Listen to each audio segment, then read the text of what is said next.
Stephen Puente.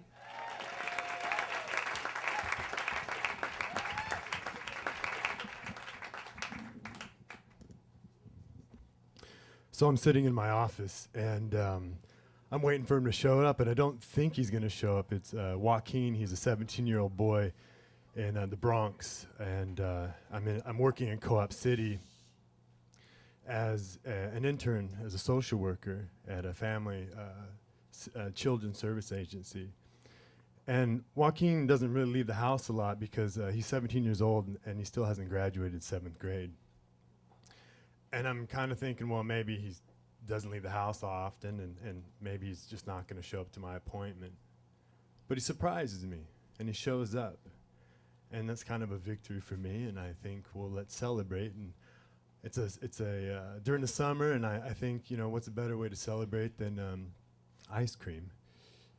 And I think I'm coming from the West Coast, and there's a little saying out there, it's like, leave no child inside. Meaning we're going to go outside.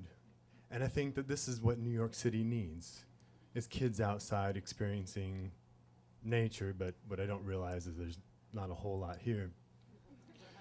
So we go outside, and there was an ice cream truck around the corner, but it had left. It was late in the evening, so I tell Joaquin, like, let's just go find some ice cream. He thinks I'm weird, but we're getting through it. So we walk around the corner in front of a Jewish guy that cuts meat. I just blanked. Butcher. Thank you.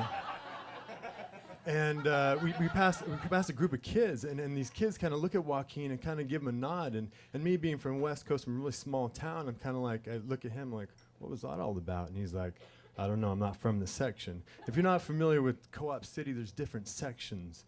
And it's in the middle of nowhere, but the 6 train goes out there, and it's just kind of this mass, just 55,000 people live in 27 buildings, and there's really nothing out there.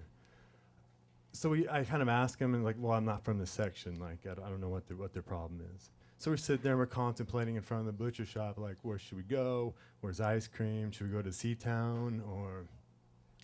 And these kids kind of approach us, and they go, hey, what's up? And I know they're not talking to me.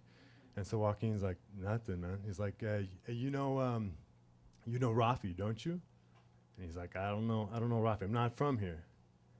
He's like, no, you know Rafi. I was like, nah, I don't know. You were here last week, right? Friday night. And he's like, nah, man, not. It's like, hey, Joaquin, let's just go. Let's walk away. They follow us, and there's 5 of them. And one of them is a Latino boy who's got a nice bright pink lapel shirt, and a few other black kids. And they look somewhat menacing. And they kind of approach us again. It's like, no, hey, you know Rafi, don't you? It's like, man, I don't know. I'm not from here. And the guy in the pink shirt's kind of clenching his fist, and he starts getting really pissed. And I'm thinking, I'm a social worker. I've got a lot of experience in drug addiction and group therapy. There's a group of us here. And one of the things that diffusing and crisis intervention kind of put it back to them is like, who's Rafi? Shut up, man. Do you? Do me? I don't. So they keep kind of asking him, and he's like, hey, no, I'm with my social worker here. And I'm like, oh, thank you. They're totally going to listen to authority now. I don't fucking care. You know Rafi. You were here last week, weren't you? I was like, dude, Joaquin, let's just go. Let's just walk home. And if you don't know the Co-op, again, I told you that it's kind of this mass space, but it's about a half mile of kind of nothing. Even though 55,000 people live there, it's about a half mile walk. But let's just go to the stop, and the bus stop, and maybe we'll catch some public transportation.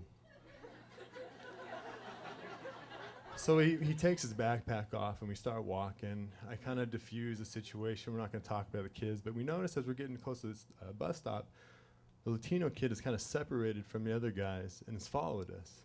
And he's kind of running towards us. And he starts approaching us. And I'm like, okay, Joaquin, let's just take care of this. Like, let's just talk to the guy. So he comes up, and I'm thinking, okay, one-on-one. I'm much better at this. Lots of training. So we'll just kind of talk this through. as rational human beings, like there must be a situation where he doesn't know Rafi, he's been kind of like identified for somebody else. And before I could even talk to him, and I'm in between this kid and my client, and his arm swings around and hits my client in the face, and his hat falls off. And all of a sudden now traffic is starting to stop, and all the other kids are starting to run up and kind of come after us. I don't really know what to do, but I hear people kind of rolling down the windows like, don't do it, it's not worth it, it's not worth it. And I don't really know what's going on, but now people have separated, and the boys have separated because Joaquin, my client, took his backpack off, and he has a gun. And he says, back off, motherfuckers, I'll fucking kill you. Steven, give my hat. Okay.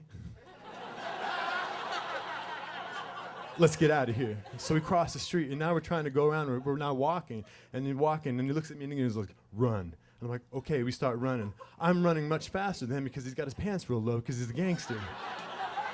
And I'm thinking the only thing close next to us is actually the mall, and maybe we'll just hang out in Burger King and just like all this can come around, just kind of like fizzle out. But we kind of get to the thing, and we're running through the thing. The kids are chasing us, and we're about to cross into the mall, and all of a sudden a car stops. Boom, door opens, and it said, get in. I'm like, yes, let's go. I don't know what's going on here, but I jump in. I'm like, Joaquin, let's go. We get in, and there's an old lady and an old man, and he was the butcher, and she was a social worker, and she noticed that I didn't look like I was from around here, and they saw the kids chasing us, so then maybe they'd help. I said, where would you like to go? I said, let's just take Joaquin home.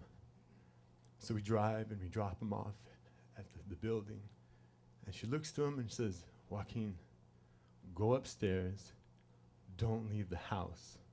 Whatever you do, don't leave the house.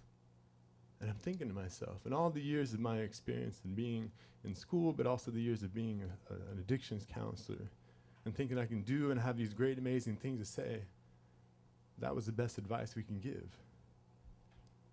Joaquin, just don't leave the house.